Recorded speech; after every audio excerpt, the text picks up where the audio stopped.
Next Level Baker is taking over the holiday season right here on Fox, and one of the contenders is from the Stateline area from Pastries by Chad Visger. Thank you so much for being here.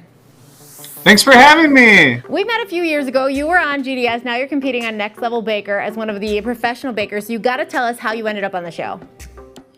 Yeah, so, oh gosh, how did I end up on the show? Honestly, I got a random email one day from the Gordon Ramsay production team, and my wife had approached me, and she's like, "Hey, Chad, we just got this. Should we fill out the application?" And I'm like, "Heck no! Like that's a scam." So yeah, that's kind of how the whole process started, which was really cool. They found us. Yeah, because when it came down to it, was it 15 original contestants or 18? But only a few professional bakers made it on the show. Yeah, exactly. So 14 contestants flew down, and then 12 only made it on the show. And then out of those 12 contestants, 4 of them were professional chefs. The other 4 were social media, and then the remaining 4 were at home. It's pretty incredible just to have had a spot on this show. So congratulations to you for doing that and for, representing the Midwest area. You had me a little worried in last week's episode because you were like in the final chopping block, and I was stressed out for you, Chad.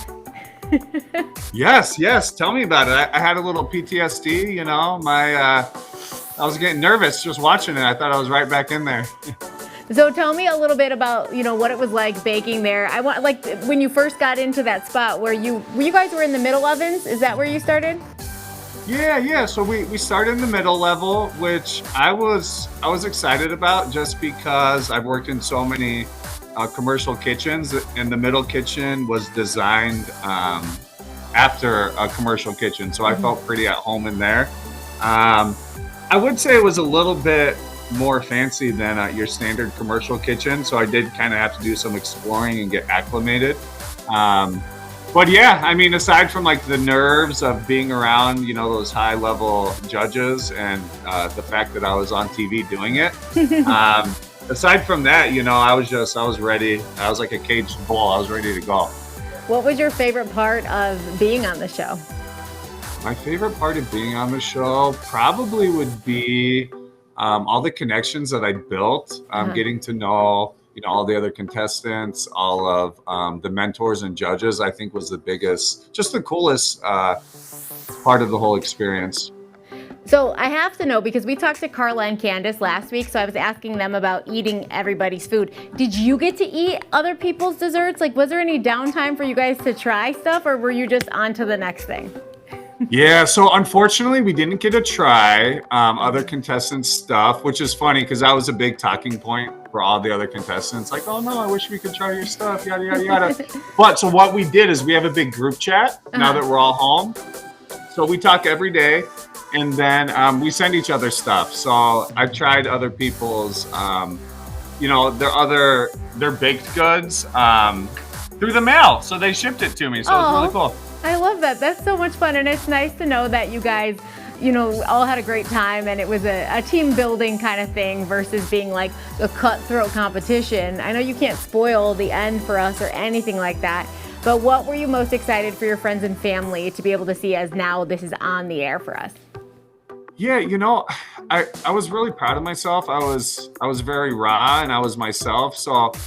And I shared a lot of very personal stories. So I'm just very excited for people just to get to know me better and kind of see the man behind the mask here at Pastries by Chad.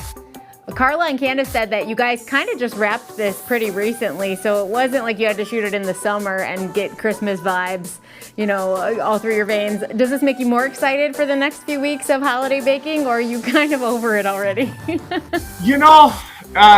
So kind of how the holiday season goes is I go in spurts. So like the week of Thanksgiving, that next week after, I'm a walking zombie. Okay, so that was last week. So this week I'm ready to go. Okay. So we're back in, full baking swing, and we're ready for Santa to come. Perfect. Before we go, is there any unique ingredient that you got to play around with in the kitchen there that you think you're gonna, turn into something you do regularly now? I have a deep appreciation for all forms of ginger, and you'll understand why. after this next episode. Perfect. That is a great tease. Thank you so much for hanging out with us, Chad. We really appreciate it. You're so welcome. Thanks for having me anytime, guys. For sure. We're getting you ready for the next episode of Next Level Baker, where you can watch Chad, see if maybe he can fill us in on that ginger teas inside the GDS Instagram story. And we're getting you ready for Snow Market at the Norwegian this weekend, too. Right in a second. We'll be right back.